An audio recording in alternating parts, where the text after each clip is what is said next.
بسم اللہ الرحمن الرحیم۔ السلام علیکم۔ حدیث پاک میں آیا ہے کہ جب رسول خدا صلی اللہ علیہ وآلہ وسلم نے اپنی بیٹی فاطمہ رضی اللہ تعالی عنہا کو امام حسین کی شہادت اور ان پر آنے والی مصیبتوں کی خبر دی تھی تو فاطمہ رضی اللہ تعالی عنہا نے سنا کہ حسین 3 روز پیاسا رہے گا اور اس کو بڑی بے دردی کے ساتھ ذبح کیا جائے گا، پھر اس کی لاش بے غور و فکر کفن پڑی رہے گی۔ تو بہت شدت کے ساتھ روئیں اور بولیں، اے بابا، میرے حسین پر یہ واقعہ کس زمانے میں پیش آئے گا؟ جناب رسول خدا صلی اللہ علیہ وآلہ وسلم نے فرمایا، اے فاطمہ، افسوس کہ تیرا بیٹا جب مصیبت میں مبتلا ہوگا تو تنہا ہوگا، اس وقت نہ میں ہوں گا، نہ تو ہوگی اور نہ علی ہوگا۔ یہ سن کر فاطمہ رضی اللہ تعالی عنہا پہلے سے بھی زیادہ روئیں اور بے قرار ہو گئیں اور عرض کرنے لگیں، اے بابا، جب میرا بیٹا اتنی بے کسی سے شہید ہوگا تو کون روئے گا؟ کون اس کی سقف پر ماتم بچھائے گا؟ حضور اکرم صلی اللہ علیہ وآلہ وسلم نے فرمایا، فاطمہ، میری امت کی عورتیں میرے اہل بیت کی عورتوں کی مصیبت کو یاد کر کے روئیں گی اور میری امت کے مرد میرے اہل بیت کے مردوں کو یاد کر کے روئیں گے۔ میرے دوستوں کی ایک قوم ایک دوسرے کے بعد تیرے حسین کا ماتم ہر سال تازہ کرے گی۔ اے فاطمہ، جب روزہ قیامت ہوگا تو عورتوں کی شفاعت تم کرنا اور مردوں کی شفاعت میں کروں گا، اور جو مصیبتیں حسین سن کر اس کے غم میں روئے گا تو ہم اس کا ہاتھ پکڑ کر جنت میں داخل کریں گے۔ فاطمہ، سب آنکھیں قیامت کے دن رو رہی ہوں گی، مگر وہ آنکھیں جو مصیبتیں حسین سن کر روتی ہیں وہ آنکھ خوشحال ہوگی اور اسے جنت کی نعمتوں کی خوشخبری دی جائے گی۔ سفید کبوتر کا ایک ایسا واقعہ جس کو سن کر آپ کی آنکھوں میں سے آنسو آ جائیں گے۔ کبوتر کو لوگ بہت پیار و محبت سے پالتے ہیں۔ آج کا واقعہ سننے کے بعد آپ کبوتر سے بے انتہا محبت کرنے لگیں گے۔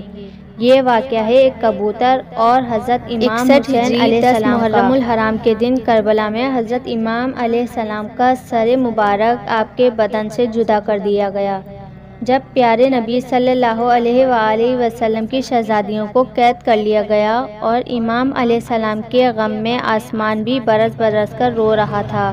10 محرم کو ایک سفید کبوتر کربلا کے میدان سے گزر رہا تھا تو اس نے دیکھا کہ کربلا کی تپتی ہوئی زمین پر رسول خدا صلی اللہ علیہ وآلہ وسلم کے نواسے کا جسم مبارک تنہا پڑا ہے۔ وہ کبوتر چیختا ہوا نیچے اتر آیا اور دوسرے پرندوں سے کہنے لگا کہ قیامت آ گئی اور پیارے نبی صلی اللہ علیہ وآلہ وسلم کے نواسے کو کربلا کے میدان میں شہید کر دیا گیا۔ رسول خدا صلی اللہ علیہ وآلہ وسلم کا خاندان کربلا میں بکھر گیا ہے۔ یوں کبوتر کربلا میں آ کر پھرنے لگا اور امام علیہ السلام کے غم میں رونے لگا، اور اس کبوتر نے اپنے آپ کو امام علیہ السلام کے خون سے تر کر لیا اور واپس اڑ گیا۔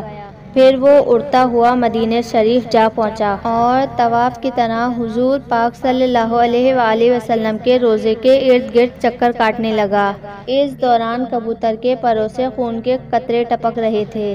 مدینے کے لوگوں نے جب اس کبوتر کا یہ حال دیکھا تو حیران اور پریشان رہ گئے۔ اس کے بعد جب ان لوگوں کو معلوم ہوا کہ کربلا میں امام علیہ السلام کو شہید کر دیا گیا ہے تو پھر معلوم ہوا کہ سفید کبوتر نبی کریم صلی اللہ علیہ وآلہ وسلم کے روضے پر کیوں آیا تھا۔ کبوتر یہ پیغام دینے کے لیے آیا تھا کہ نبی کریم صلی اللہ علیہ وآلہ وسلم کے نواسے حضرت امام علیہ السلام کو شہید کر دیا گیا ہے۔ اس لیے بزرگوں نے ارشاد فرمایا ہے کہ دنیا میں جو سفید کبوتر ہیں وہ اسی کبوتر کی نسل ہیں۔ اللہ تبارک و تعالیٰ نے ان کبوتروں میں ایسی شفا اور برکت رکھی ہے۔ تاریخ میں لکھا ہے کہ مدینے میں ایک یہودی رہتا تھا جس کا نام سیام تھا۔ اس کی ایک بیٹی تھی جو بہت خوبصورت تھی۔ اس کو اچانک ہی بوڑھ کا مرض ہو گیا جس کی وجہ سے اس کے ہاتھ پاؤں اور آنکھوں نے کام کرنا ختم کر دیا۔ وہ لڑکی نابینا ہو گئی اور ہاتھ پیر بھی اس کے کام نہیں کرتے تھے۔ اس لڑکی کو دیکھ کر اس لڑکی کے رشتہ دار اور محلے والے اس لڑکی سے شدید نفرت کرنے لگے۔ لوگ باتیں کرنے لگے کہ کہیں یہ مرض ہمیں نہ لگ جائے۔ وہ یہودی اپنی لڑکی کو لے کر اس شہر سے دور چلا گیا۔ ایک باغ میں جا کر اس نے اپنی رہائش کر لی۔ وہ سارا دن باغ میں کام کرتا، اس کے بعد وہ اپنی بیٹی کے پاس آ جاتا۔ ایک دن ایسا ہوا کہ وہ یہودی اپنے کام میں مصروف ہو گیا تھا کہ وہ شام میں اپنی بیٹی کے پاس نہ آ سکا۔ وہ لڑکی پریشان ہو گئی کہ اتنی شام ہو گئی اور میرے بابا ابھی تک نہیں آئے۔ وہ اتنے میں بابا کو ڈھونڈتی ہوئی ایک درخت کے نیچے جا پہنچی۔ اس نے محسوس کیا کہ اس کے آس پاس ایک پرندے کے چیخنے کی آواز آ رہی ہے۔ اس آواز میں اتنا درد تھا کہ وہ خود کو روک نہ سکی۔ لڑکی اس آواز کو سنتے سنتے اور اس کا پیچھا کرتے کرتے آہستہ آہستہ ٹٹول ٹٹول کر اس درخت کے نیچے جا پہنچی جہاں سے وہ رونے کی آواز آ رہی تھی۔ لڑکی نے اپنا سر اٹھایا اور درخت کے اوپر دیکھا۔ وہاں پر ایک سفید کبوتر بیٹھا تھا جس کے پروں سے خون ٹپک رہا تھا۔ اس خون کا قطرہ لڑکی کی آنکھ پر جا گرا۔ اس خون کا قطرہ گرنا تھا اور امام علیہ السلام کے خون کی برکت سے لڑکی کی آنکھ کی روشنی واپس آ گئی۔ وہ لڑکی اپنے ایک آنکھ سے دیکھنے لگی۔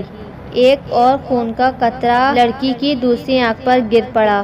خون کی برکت سے لڑکی دونوں آنکھوں سے دیکھنے لگی۔ لڑکی بہت ہی زیادہ خوش ہو گئی اور ساتھ ہی ساتھ حیران بھی ہو گئی کہ یہ کیا ماجرا ہے۔